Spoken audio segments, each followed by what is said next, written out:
A ver, ¿por qué parece que ya nadie quiere tener hijos? Es una pregunta que está en el aire, ¿verdad? Pues vamos a meternos de lleno en las cifras y en las razones que hay detrás de este cambio. Un cambio que de verdad está redibujando el mundo tal y como lo conocemos. Para que nos hagamos una idea de la magnitud del asunto, empecemos con un dato que es cuanto menos curioso. Nos vamos a Buenos Aires. Allí la cosa ha llegado a un punto que pocos habrían imaginado. Hay más perros que niños menores de 10 años. Sí, sí, como se oye.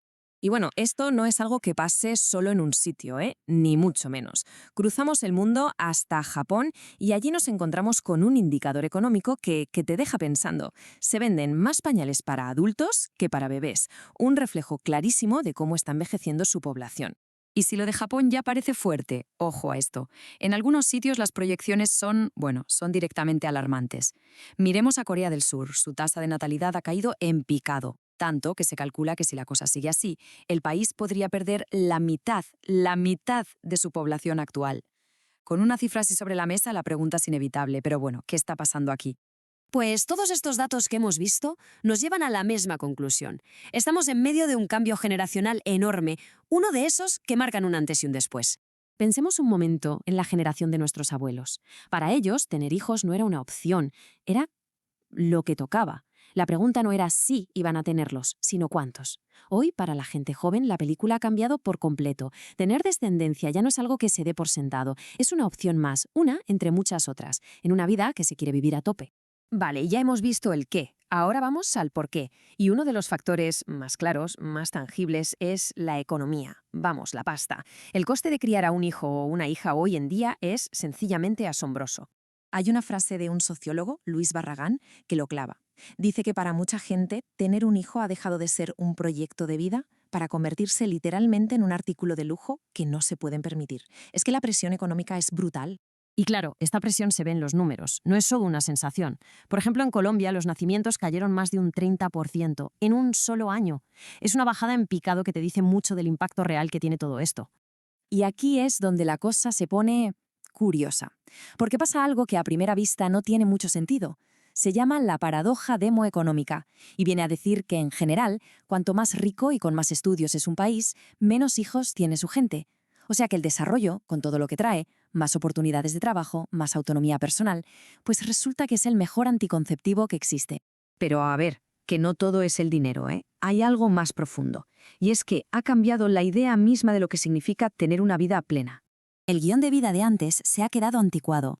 Ahora, en la cabeza de mucha gente joven hay otras prioridades, pues crecer en el trabajo, desarrollarse personalmente, viajar, conocer mundo. A eso le sumas una preocupación muy real por cómo está el planeta, por el cambio climático, la inestabilidad, y de repente la idea de formar una familia ya no es la única, compite con todo lo demás.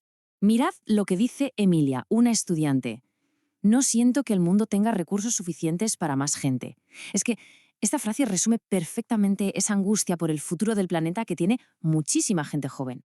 Vale, hemos hablado de quienes no quieren. Pero, ¿y quiénes sí? Pues para esas personas la cosa tampoco es fácil, porque la forma en la que criamos hoy en día se ha vuelto, una montaña.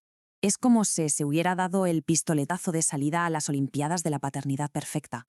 Una competición durísima en la que la presión es constante y parece que nunca, nunca se hace lo suficientemente bien. Hay un proverbio africano que dice que para criar a un niño hace falta una tribu entera. Y ahí está la clave de todo. Hemos perdido esa tribu. Hemos pasado de criar en comunidad, con ayuda de abuelos, tíos, vecinos, a hacerlo prácticamente en solitario. Y esto nos lleva a una situación súper extraña. Por un lado, los padres y madres de hoy dedican más tiempo, más dinero y más energía que nunca a su descendencia. Pero por otro, nunca se han sentido tan sobrepasados y con la sensación de estar fracasando constantemente. Pero lo más fuerte de todo es cómo lo ven los propios críos. En un estudio les preguntaron qué le pedirían a sus padres. ¿Y sabes qué respondieron? No pidieron pasar más tiempo con ellos. Pidieron que sus padres estuvieran menos cansados. Es que es demoledor. Al final, lo que cuenta es la calidad de ese tiempo, no la cantidad. Vale, hasta ahora hemos hablado de decisiones personales, pero si damos un paso atrás, ¿qué consecuencias tiene todo esto para la sociedad en general? Hay un término que suena bastante apocalíptico, invierno demográfico.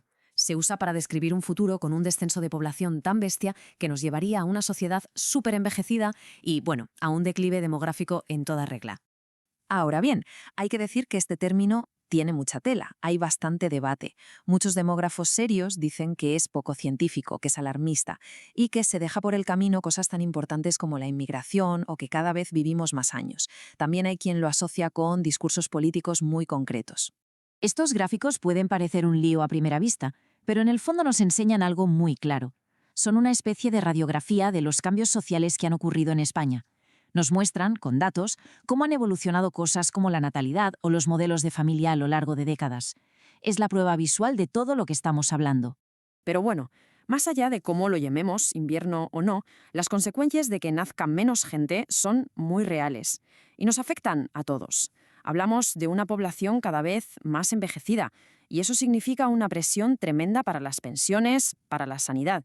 También, claro, problemas para encontrar gente que trabaje. Es un futuro que nos va a cambiar las reglas del juego a nivel social. Y después de todo este recorrido, la pregunta que queda en el aire es potente. Hemos analizado por qué la gente decide no tener hijos, pero al hacerlo, ¿no será que, sin darnos cuenta, hemos creado una sociedad en la que criar se percibe más como una carga imposible que como una alegría? Es una reflexión que da para mucho, desde luego. Nos toca pensar en qué tipo de mundo estamos construyendo.